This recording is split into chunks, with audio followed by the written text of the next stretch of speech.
All right, let's move on to this next case where Cook County prosecutors have dropped murder charges against a woman and her 14-year-old son in the shooting death of a man during a fight in a fast food restaurant in Chicago. Y'all saw that, right? Y'all know what happened.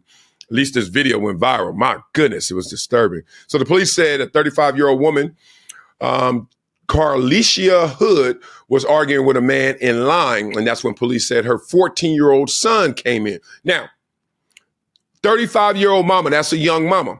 14-year-old son, that's not a boy. I mean, he's a boy by age, but 14, he a teenager. So all I'm saying is messing with his mama, you're going to get a fight. This ain't the little 7-year-old who's like, don't hit my mama. No, this is a 14-year-old who has some wherewithal. Let's just say that. So as he is watching from the doorway, police and witnesses said the man arguing with his mother, who has been identified as 32-year-old Jeremy Brown, the 32-year-old man arguing with a 35-year-old woman, repeatedly punches Hood in the head. Okay, you know what's interesting about, we have a lot of these conversations about gender right now and transgender, et cetera. But we all know, for whatever reason, if it's not a natural law, it's a social law. Men don't hit women. Now, why did that law get put in place? Because men are naturally stronger than women. Men have a more destructive force in their DNA than women, right? Testosterone is a whole different animal. So just remember that when we start talking through all these other topics about gender, et cetera, like it's a little bit of a difference, if not a lot bit. So the attack was captured on cell phone video, which went viral after it was shared by a local activist. Police said as his mother is being hit, the teen fired his gun repeatedly at Brown, shooting him in the back. We're not done, y'all. Police said Brown ran out, and the mother and son did too, with the son still shooting. Brown was pronounced dead at the scene from multiple gunshot wounds. Woo. Hood and her son were later charged with first-degree murder. All right, here's a quote. No one else in the establishment did anything. And so once he saw his mother get severely hit, he took action.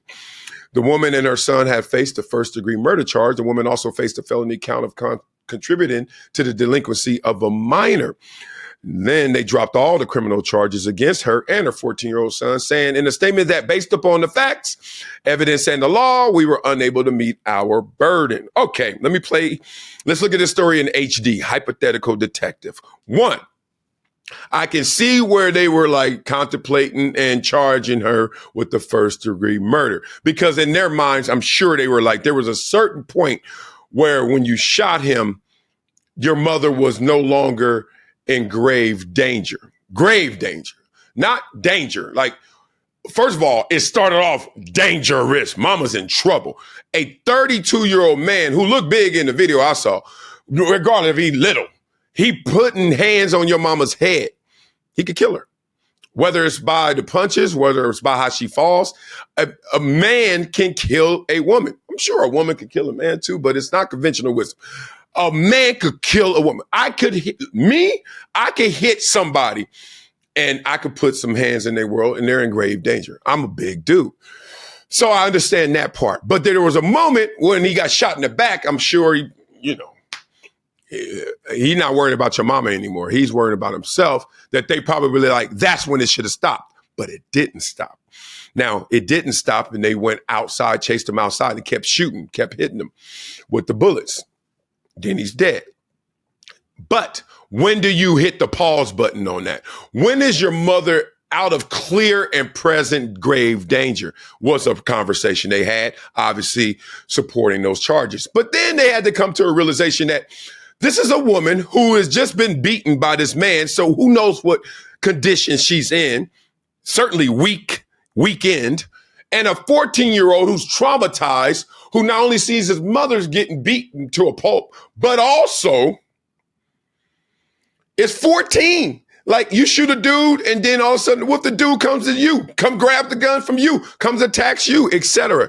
So the kid sounds like now is justified to continue shooting, because it's almost like, to take it away from this, if I had to go against an animal, like, I'm not me against another human, good luck to the other human.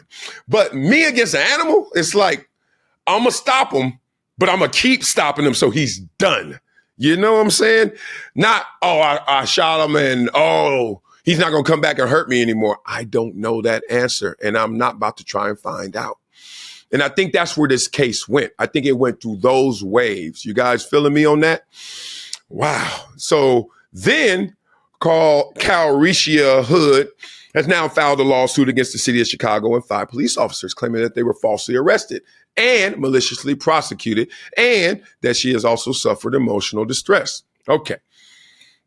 June 18th of this year, my life changed. My son's life changed. She's never lying about that. Never in a million years would I have imagined being brutally attacked, beaten, and then arrested. Her attorney said wrongful charges have caused great harm to Hood and her family's reputation. At one point, Hood said during the news conference that everything I have worked for has been tarnished. Her attorney said they plan to file additional lawsuits. Okay. Now, I'm not going to be mad. I'm going to be empathetic in this one, even though it's tough. Because I'm like, everything I've worked for has been tarnished? No, you've been traumatized. You went through something. But everything you've worked for has been tarnished. I think what is happening now is the emotional syrup that you must pour on any case in any lawsuit that you file. You have to do that. You just got to do it. I mean, it's sad. I've been in that position where I had to defend myself from people, and I'm listening like, damn, you just pouring it on. Like, but in this situation, as traumatic as it was, let's just say it's a little syrup, not much. I wonder if she has a strong case because she survived it, wrongfully charged. Like, you can see both sides of that one, can't you? It just feels that way.